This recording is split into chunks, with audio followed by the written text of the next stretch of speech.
Hello everyone, welcome to another episode of what I eat in a day. నేను ఇక్కడ morning సబ్జా వాటర్తో start చేస్తున్నాను.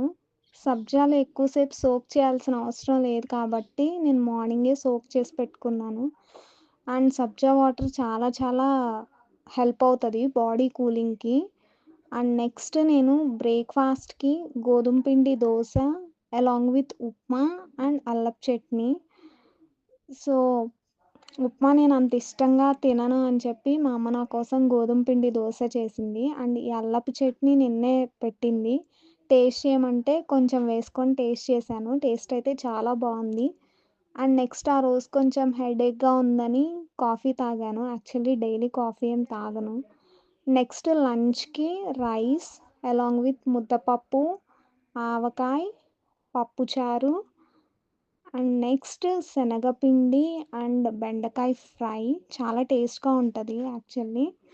So, దీంతో నా లంచ్ కంప్లీట్ అయింది. అండ్ నెక్స్ట్ స్నాక్స్‌కి ఇంట్లో బ్రెడ్ ఉంటే మిల్క్‌తో మిక్స్ చేసుకొని తిన్నాను. మిల్క్‌తో బ్రెడ్ చాలా టేస్టీగా ఉంటది కదా! అండ్ నెక్స్ట్ డిన్నర్‌కి సేమ్ ఆఫ్టర్‌నూన్ బెండకాయ శనగపిండి ఫ్రై, పప్పుచారు, మా అమ్మ ఆమ్లెట్ చేసింది. అండ్ నెక్స్ట్ పెరుగు. ఎందుకంటే ఆఫ్టర్‌నూన్ తినలేదు. సో, కొంచెం వేడి చేయకుండా ఉంటదని అట్‌లీస్ట్ నైట్ అయినా తినాలని తిన్నాను. అంతే. That's it. Subscribe for more such videos.